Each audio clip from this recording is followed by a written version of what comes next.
নমস্কার, কেমন আছেন সবাই? আমার চ্যানেলের তরফ থেকে সকলকে জানাই অনেক অনেক ভালোবাসা। তো বন্ধুরা, বুঝতেই পারছো আমি কি করছি। তো আমি মাথায় একটু ভালোভাবে তেল মাসাজ করছিলাম, কারণ বেশ কয়েকদিন যাবত মাথায় ঠিকমতো তেলই দেওয়া হয় না। কারণ বেশ কয়েকদিন ধরে পার্লারের ক্লাস চলছিল টানা, তো হেয়ার স্টাইলের ক্লাস থাকলে চুলে তেলই দেওয়া যায় না, প্রায় রোজই শ্যাম্পু করে পার্লারে যেতে হয়। তো সেই জন্য ভাবলাম চলো আজ একটু ভালোভাবে তেলটা মাথায় মাসাজ করে নিই। তো বন্ধুরা, মাথায় যখন আমি তেলটা মাসাজ করছিলাম এত আরাম লাগছিল যে কি বলবো, বলে বোঝাতে পারবো না। তো তারপরে দিকে দেখো আমি রীতিমতো একদম চপচপে করে স্নান করে নিয়েছি রীতিমতো তেল দিয়ে। তো তারপর একদম চুলটাকে ভালো করে বেঁধে নিলাম। তো তারপর দিকে সোনামা উঠে পড়েছিল। তো ওর কপালে দেখলে একটা কলকা ছিল, তো সেটা আমি ওকে এঁকে দিয়েছিলাম। ও খুব পছন্দ করে আমার হাতে এই কলকাগুলো আঁকা নিতে। তো তারপর এদিকে দেখো একটা বিশাল বড় মাছ নিয়ে চলে এসেছিলো।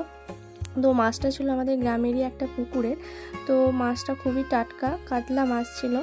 তো মাছটা তো আমার পক্ষে কাটা সম্ভব ছিল না। তো তারপর দেখো মা কেটে দিচ্ছিল, কারণ আমার পক্ষে কখনোই সম্ভব নয় এত বড় একটা মাছ কাটা। তো মাও ঠিকমতো কাটতে পারছিল, কারণ এখনকার দিনে মাছ বাজারে আমাদের বেশিরভাগ দিনটাই কেটে নিয়ে আসা হয়। তো গ্রামে ধরো মাছ কিনলে তো আর কেটে দেয় না কেউ, তো সেই জন্যই আজকে মাছটা বাড়িতেই কাটতে হয়েছিল। তো মা দেখো ঠিকই কেটে ফেলেছিল। আমি না পারলে কি হবে, মা সব দিক দিয়েই এক্সপার্ট।